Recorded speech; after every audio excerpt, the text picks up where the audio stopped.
ఏముంది? నువ్వు జాగ్రత్తగా దేవుని వెదకిన ఎడల, సర్వశక్తులకు దేవుని బతిమాలుకునిడల, నువ్వు పవిత్రుడవై యథార్థవంతుడెడల, ఏంటంటే పవిత్రుడవై యథార్థవంతుడవైన ఎడల నిశ్చయముగా ఆయన నీ యందు శ్రద్ధ నిలిపి నీ నీతికి తగినట్టుగా నీ నివాస స్థలమును వర్ధిల్లింప చేయను. అప్పుడు హల్లెలూయా అంటే అప్పుడు ఎప్పుడు నువ్వు యథార్థంగా బ్రతికినప్పుడు, శ్రద్ధగా దేవుణ్ణి వెతికినప్పుడు, సర్వశక్తుడకు దేవుణ్ణి బతిమాలుకున్నప్పుడు, దేవుడు ఏం చేస్తాడు? నువ్వు పవిత్రుడిగా జీవించినప్పుడు దేవుడు ఏం చేస్తాడు? నీ యందు శ్రద్ధ నిలుపుతాడు.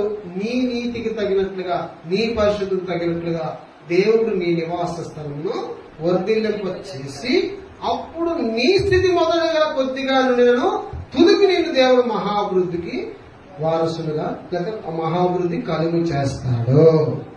హల్లెలూయా. ఇది పద్ధతి. కానీ వీళ్ళందరూ ఏం చేస్తారు? అందులో ఉన్న 7వ వచనాన్ని తీసుకుంటారు. ఆ 7వ వచనంలో అప్పుడనే మాట తొలగిస్తారు. కొన్ని వాగ్దానాలు చూడండి, మనకి 30% ఇస్తారు కదా వాగ్దానాలు. ఆ వాగ్దానం అప్పుడని ఉండదు. నీ స్థితి మొదటి కొద్దిగా నేను తుదుకు అది మహాభివృద్ధి కలుగుతుంది. ఇది వాగ్దానం. మరి దాని పై వచనాలు కొన్ని కండిషన్స్ దేవుడు పెట్టాడా లేదా? ఆమె ప్రతి వాగ్దానంకి దేవుడు కండిషన్స్ పెట్టాడు.